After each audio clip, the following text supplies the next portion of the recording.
everyone, I am Mitra. Hope you are doing well. तो start करते हैं आज का टॉपिक। आज हम पढ़ने वाले हैं जीएसटी के मेरिट्स और डीमेरिट्स के बारे में, मतलब कि उससे क्या फायदा हुआ है, क्या नुकसान हुआ है, ये समझेंगे। ठीक है, तो अपने थ्योरेटिकल नोट्स पर आते हैं यहाँ पर और इसमें लिखते हैं हेडिंग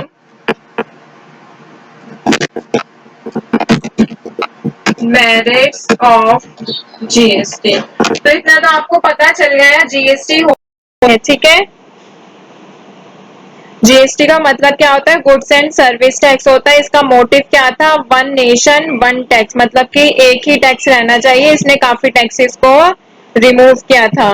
तो जीएसटी होता कैसा टैक्स है?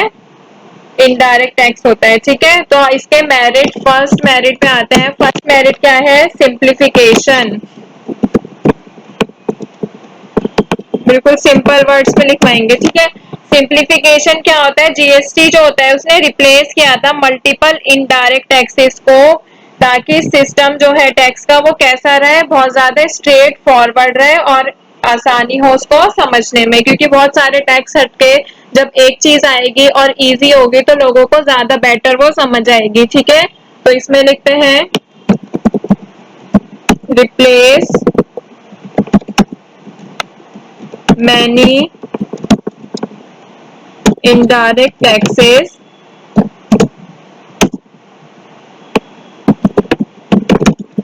making the tax system straight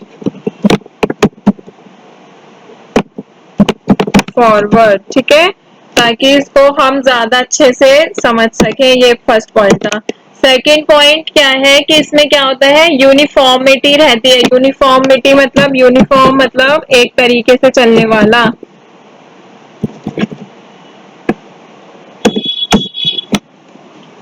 it creates a uniform tax structure across the country. देखिए, सभी पूरी हर इंडिया में क्या होता है? जीएसटी अप्लाई होता है। तो सब जगह यही होगा कि इसमें मान लीजिए मोबाइल लेने पर, अगर आप मोबाइल परचेज करते हैं तो इसमें 18% जीएसटी लगता है। तो आप इंडिया में कहीं भी सामान अपना मोबाइल खरीदेंगे कहीं से भी, तो क्या होगा? इस जगह हर जगह ही 18% जीएसटी चार्ज होगा। तो इसमें क्या है? यूनिफॉर्मिटी रहती है। इट क्रिएट्स a uniform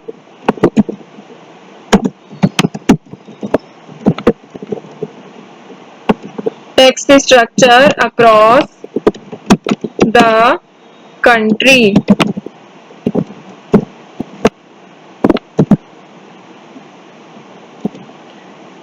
ठीक है, थर्ड पॉइंट पे आते हैं। इसने क्या किया था? कैस्केडिंग सिस्टम जो होता है उसको एलिमिनेट किया था, मतलब कि हटाया था। तो यहाँ पर लिखते हैं एलिमिनेट द, या फिर एलिमिनेटिंग ऑफ कास्केडिंग सिस्टम। अभी बताती हूँ इसका मतलब क्या होता है। तो जो जीएसटी है उसने एलिमिनेट किया था कास्केडिंग इफेक्ट को, जो कि होता है इनपुट टैक्स क्रेडिट हमें पहले नहीं देना पड़ता। तो जीएसटी ने क्या किया? उसको अलाउ किया, किसको? आईटीसी को, इनपुट टैक्स क्रेडिट को। जिससे क्या हुआ है? हमारा क्या मदद हुई है? उसमें जो टैक्स बर्डन है बिजनेस पे वो कम हो गया है। तो कैस्केडिंग सिस्टम ने इसमें हेल्प की है। ठीक है, मतलब उसको हटाया गया है।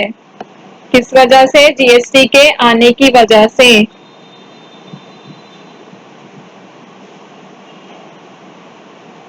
तो यहाँ पर लिखते हैं बाय, शॉर्ट में लिखवा रही हूँ। ठीक है, बाय अलाउइंग, क्या अलाउ किया था इसने? Input tax credit, ITC. ठीक है, आपने सुना भी होगा ये वाला वर्ड। तो आईटीसी को इसने अलाउ किया था, इसलिए एलिमिनेशन हो गया था कास्केडिंग इफेक्ट का, कास्केडिंग सिस्टम को जी बोल सकते हैं। फिर दूसरी बात क्या आई थी? इससे जीडीपी को बूस्ट मिला था, मतलब कि boost of GDP, gross domestic product का मतलब क्या होता है? जीडीपी। तो आगे बढ़ते हैं। इसमें क्या होता है? Boost of, boost to GDP में जो टैक्स सिस्टम है जीएसटी ने इसको हमारी इकोनॉमिक ग्रोथ को इंक्रीज किया था, ठीक है, क्योंकि इसने जो कंट्री की जो जीडीपी है उसमें क्या किया था, कंट्रीब्यूट किया था। तो यहीं पे ये लिख देते हैं, इंक्रीज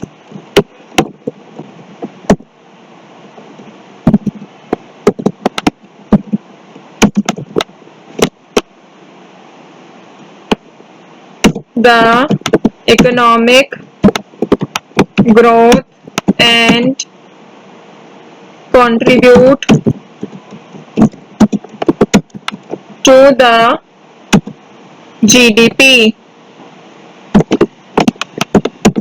फिफ्थ पॉइंट देखते हैं, फिफ्थ क्या कह रहा है, इसमें क्या है, ट्रांसपेरेंसी है, बेनिफिट्स है कंज्यूमर को। ट्रांसपेरेंसी कैसे कहा गया है, जो जीएसटी है उसने ट्रांसपेरेंसी टैक्स में लाई थी, क्योंकि इसमें क्या होता है, मिनिमम ह्यूमन इंटरवेंशन होते हैं। जब सबको पता होगा कि हमें इतना टैक्स देना है तो सारे मतलब इसमें क्या होता है, टैक्स को इवेट नहीं किया जा सकता, टैक्स को अवॉइड नहीं किया जा सकता। तो ये क्या है, ट्रांसपेरेंसी।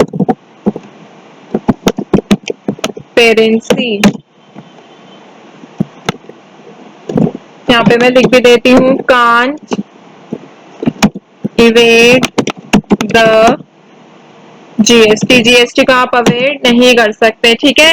सिक्स देखते हैं कि कस्टमर को बेनिफिट कैसे हुआ, ये लास्ट पॉइंट देख लेते हैं, फिर इसके डीमेरिट्स देखेंगे। यहाँ पे लिखते हैं, बेनिफिट्स टू कंज्यूमर। तो आपको पता ही है, जब भी हम गुड्स और सर्विसेज परचेज करते हैं, कंज्यूम करते हैं, तो हमें जीएसटी पे करना होता है। तो अब ये हमें देखना होगा कि कंज्यूमर के लिए कैसे बेनिफिशियल है ये जीएसटी, ठीक है।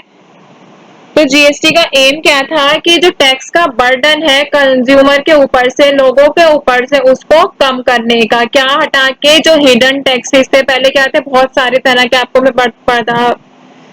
मैं पढ़ा चुकी हूँ, इतने सारे तरह के टैक्सेस थे। तो हिडन टैक्सेस को इसने हटाया था ताकि कंज्यूमर पर जो टैक्स का बर्डन है उसको रिड्यूस कर सके, और इसने गुड्स एंड सर्विसेज को मोर अफोर्डेबल बनाया था, ठीक है। तो यहाँ पे लिख देते हैं, GST aims to reduce the tax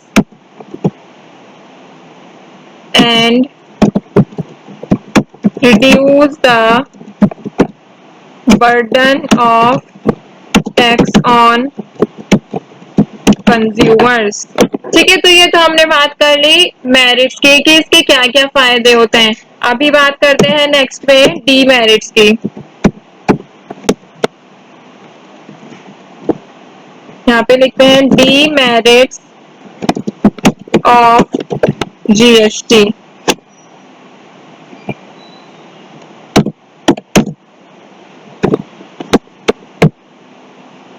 तो इसके काफी सारे डीमेरिट्स भी होते हैं, जैसे क्या होता है, कॉम्प्लेक्सिटी होता है। इसमें क्या होता है, यहाँ पे मैं लिख भी देती हूँ, कॉम्प्लेक्सिटी। कॉम्प्लेक्सिटी मतलब क्या होता है, मुश्किल। कॉम्प्लेक्स मतलब क्या होता है, हार्ड, ठीक है।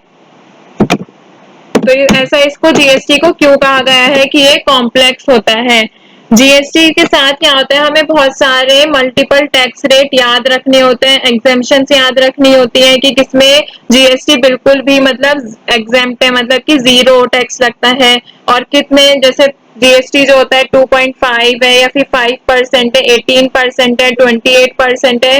ये काफी सारे मल्टीपल रेट्स होते हैं, जो अभी आपको आगे पता चलेगा किस पर कितना रेट का जीएसटी लगता है, ठीक है। तो इसलिए क्या होता है, इसमें जो कॉम्प्लायंस की रिक्वायरमेंट होती है, ठीक है, तो बिजनेस के लिए ये ज्यादा, मतलब जब इतना सारा काम होगा तो हमें एक पर्सन रखना ही पड़ेगा जो जीएसटी का वर्क करे, ठीक है। तो इसलिए क्या कहा गया है, इसमें मल्टीपल टैक्सेस होते हैं, इस वजह से इसको हार्ड कहा गया है।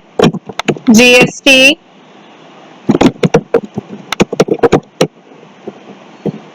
with multiple tax rates, exemptions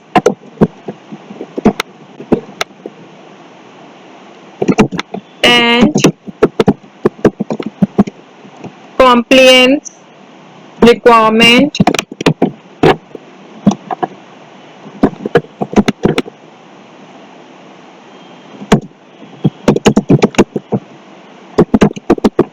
can be complex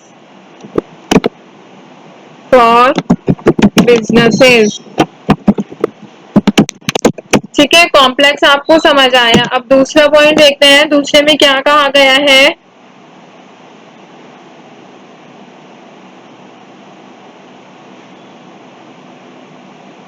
small business struggles. इसको स्मॉल बिजनेस के लिए स्ट्रगलिंग क्यों बताया गया है? जीएसटी को स्मॉल बिजनेस जो होता है उसके लिए ढूंढना मुश्किल होता है, एक्स्ट्रा वर्क, या फिर देखिए आप जीएसटी के लिए काम कराएंगे किसी से अपने बिजनेस का, तो उसको आपको वो जॉब के लिए सैलरी तो देनी पड़ेगी ना, तो वो आपका क्या हो गया, कॉस्ट ज्यादा बढ़ गई है। तो इसी वजह से क्या होता है, स्मॉल बिजनेस के लिए जीएसटी पर काम करना, जीएसटी के साथ ज्यादा स्ट्रगलिंग बताया गया है। जीएसटी ज्यादा बेनिफिशियल एक तरीके से किसको बताया गया है, रिच पर्सन के लिए। ठीक है, तो जैसे हमने देखा भी था जीएसटी में,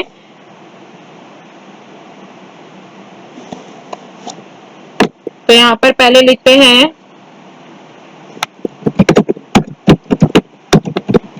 small business may find it hard to cope with the extra work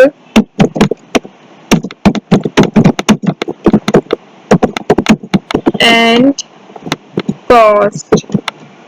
ठीक है, एक्स्ट्रा वर्क और कॉस्ट उनके लिए ज्यादा मुश्किल हो जाती है निकालना। फिर दूसरी बात आती है इसके अंदर, लॉट्स ऑफ रूल्स बहुत ज्यादा होते हैं। कैसे रूल्स होते हैं अभी बताते हैं। जो जीएसटी में क्या होता है, जीएसटी को हमें फाइल रखने के लिए उसमें बहुत सारे रूल्स होते हैं कि फाइल को रिटर्न करना होता है हमें रेगुलरली, मीटिंग डेडलाइंस का जो बर्डन होता है वो भी क्या होता है, बिजनेस के लिए थोड़े से ज्यादा हार्ड हो जाते हैं कि हमें जीएसटी R1 फाइल करनी है, जीएसटी R2 करनी है, 2B करनी है, 3 करनी है, 4 करनी है। तो बहुत सारे तरीके की जीएसटी फाइल्स रिटर्न होती है, उनको हमें फाइल करना होता है। इसमें बहुत सारे रूल्स होते हैं। ठीक है, इसको बताने वाला तो इतना कोई इंपॉर्टेंट पॉइंट नहीं है। फिफ्थ में देखते हैं इसमें,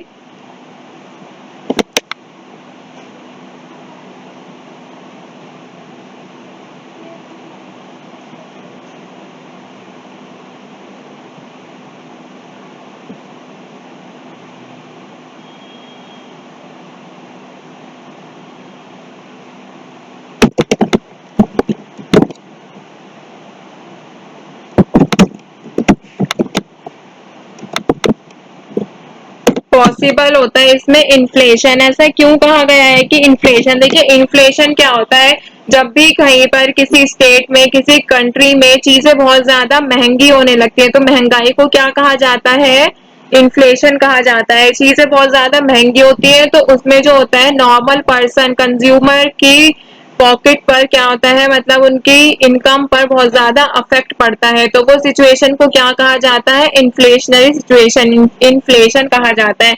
तो जब भी जीएसटी आता है तो जीएसटी के साथ क्या होता है कि इन्फ्लेशन पॉसिबल हो सकता है। ऐसा क्यों कहा गया है, डिपेंड करता है ये टैक्स रेट जो अप्लाई हो रहे हैं। ठीक है, इसमें क्या होता है, जब भी हम गुड्स परचेज करते हैं तो उसमें जीएसटी का रेट भी लगा होता है। उससे क्या होता है, हमारा जो सामान होता है वो काफी ज्यादा महंगा हो जाता है। तो इसी वजह से इसको कहा गया है। ठीक है, तो यहाँ पर लिखते हैं depending on the tax rates applied, GST में lead to an increase in prices of certain goods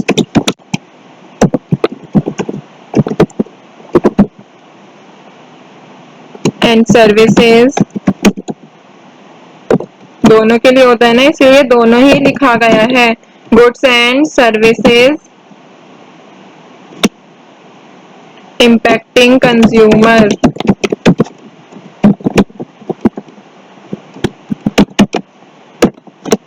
तो यहाँ पर हमने क्या देखा है, मेरिट्स और डीमेरिट्स देखे हैं जीएसटी के। एक बार रिवाइज कर लेते हैं थोड़ा। आपको पता होना चाहिए कि जीएसटी आप कर रहे हैं तो उसके फायदे नुकसान क्या है।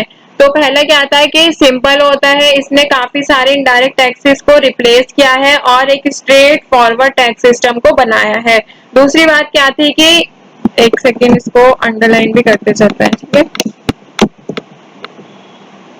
दूसरा पॉइंट क्या है इसमें, यूनिफॉर्मिटी। यूनिफॉर्मिटी का मतलब क्या होता है, यूनिफॉर्म मतलब होता है एक तरीके से सेम, ठीक है। तो यूनिफॉर्मिटी एक टैक्स का जो स्ट्रक्चर है पूरी कंट्री में सेम रहता है, इसीलिए क्या कहा गया है, यूनिफॉर्मिटी में इसको मेरिट में लाया गया है। थर्ड पॉइंट क्या है, एलिमिनेशन ऑफ कास्केडिंग सिस्टम। तो कास्केडिंग सिस्टम क्या होता है, हमें बार बार जीएसटी पे करना होता था, अब क्या होता है जो एंड कंज्यूमर होता है वही जीएसटी पे करता है, तो इसने अलाउ करके इनपुट टैक्स क्रेडिट को हमारे लिए इजी कर दिया। तो फोर्थ पॉइंट क्या है, इसने जीडीपी को भी बूस्ट किया है, मतलब जीडीपी के लिए अच्छा था, कैसे कि हमारी इससे इकोनॉमिक ग्रोथ हुई है और इसने जीडीपी को कंट्रीब्यूट किया है। फिफ्थ पॉइंट क्या था, ट्रांसपेरेंसी, हर किसी को ही ये पे करना होता है, कोई भी इससे बच नहीं सकता, ठीक है। और कितना पे करना होता है ये भी उनके कंज्यूम जो कर रहे हैं उन गुड्स एंड सर्विसेज पर डिपेंड करता है, तो कोई भी इसमें धोखा नहीं हो सकता, कोई झूठ नहीं बोल सकता। बेनिफिट्स टू कंज्यूमर, कंज्यूमर के लिए बेनिफिट्स क्या है कि जो जीएसटी का एम क्या था, टैक्स को कम करना, टैक्स बर्डन को कम करना, तो एक तरीके से काफी कंज्यूमर्स के लिए ये फायदे भी हुए, ठीक है। फिर आती है कॉम्प्लेक्सिटी। अब आप बोलेंगे कॉम्प्लेक्सिटी हार्ड होता है तो फायदा कैसे हो गया, तो जो पुअर लोग हैं उनके लिए क्या होता है, ये जीएसटी होता है थोड़ा सा उनको भारी लगता है। कॉम्प्लेक्सिटी मतलब मुश्किल, क्यों, क्योंकि इसमें मल्टीपल टैक्स रेट होते हैं, एग्जेम्पशंस होती है, कॉम्प्लायंस की रिक्वायरमेंट होती है, इसलिए बिजनेस के लिए मुश्किल होता है। फिर क्या कहा गया है, स्मॉल बिजनेस के लिए इसमें स्ट्रगल होता है, ठीक है। स्मॉल बिजनेस को ये थोड़ा मुश्किल लगता है इसको इसमें वर्क करना, ठीक है। फिर क्या आते हैं, इसमें बहुत सारे रूल्स होते हैं, हाँ तो जीएसटी करेंगे तो रूल्स तो हमें करने पड़ेंगे, क्योंकि इसमें कोई हमें टाइम टू टाइम जैसे क्वार्टरली, मंथली, डेली हमें फाइल को रिटर्न भेजना होता है, ठीक है, गवर्नमेंट को।